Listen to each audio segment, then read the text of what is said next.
Unnecessary একটি জুলাই সনদ নিয়ে বিতর্ক শুরু করেছেন মাননীয় স্পিকার। জুলাই সনদকে আননেসেসারি বলা হয়েছে, জুলাই সনদকে আননেসেসারি বলা হয়েছে, এটা কোনোভাবে গ্রহণযোগ্য হতে পারে না। মাননীয় সদস্য বসুন।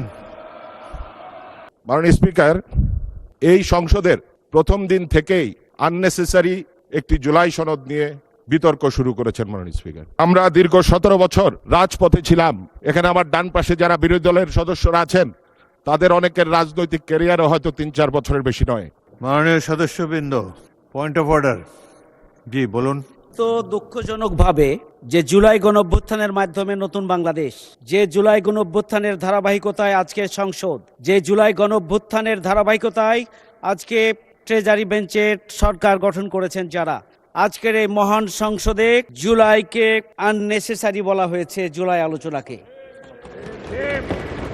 ধন্যবাদ। এটি কোনোভাবেই গ্রহণযোগ্য হতে পারে না। 5+ স্টার রেটিং প্রাপ্ত দেশের সর্বোচ্চ বিদ্যুৎ সাশ্রয়ী ওয়ালটন এসি স্মার্ট কমফোর্ট এখন নেক্সট লেভেলে। জুলাই সনদকে আননেসেসারি বলা সদস্য। হয়েছে, জুলাই সনদকে আননেসেসারি বলা হয়েছে, এটা বসুন। কোনোভাবেই গ্রহণযোগ্য হতে পারে মাননীয় না। সদস্য বসুন। মাননীয় সদস্য বসুন। মাননীয় সদস্যবৃন্দ, এখন গণতন্ত্রের মাধ্যমে মাননীয় সদস্যবৃন্দ আমাকে অ্যাড্রেস করে কথা বলবেন। আপনারা যা কিছু বলবেন স্পিকারকে অ্যাড্রেস করে বলবেন। এখানে তো বিভিন্ন দলের সদস্যবৃন্দ রিপ্রেজেন্টেড, প্রত্যেকের কি একই অনুভব হতে পারে? গণতন্ত্রের সৌন্দর্য হলো মতভিন্নতা। সুতরাং এক এক বাক স্বাধীনতার সফলতা নিয়ে, বাক স্বাধীনতার কারণে যে যার বক্তব্য খোলাখুলিভাবে জাতীয় সংসদে প্রকাশ করতে পারেন, কিন্তু কিন্তু অপেক্ষা করেন।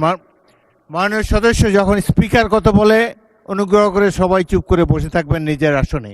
আমি যেটা বলতে চাই, সকলেরই বাক স্বাধীনতা আছে এবং যদি কোনো বক্তব্য আপনাদের পছন্দ না হয় এরপরেই তো আপনারা একজন বক্তব্য রাখবেন, তিনি এই বক্তব্যের বিরুদ্ধে আপনাদের মতামত আপনারা প্রচার করতে পারেন। সুন্দর শালীনভাবে যে যার বক্তব্য জাতীয় সংসদে রাখবেন, এটাই আমরা আশা করি। অহেতুক একজন বক্তাকে কেউ ডিস্টার্ব করবেন না। আপনার টার্ন যখন আসবে আপনি আপনার বক্তব্য সুবিধা মতো ভাবে দেবেন।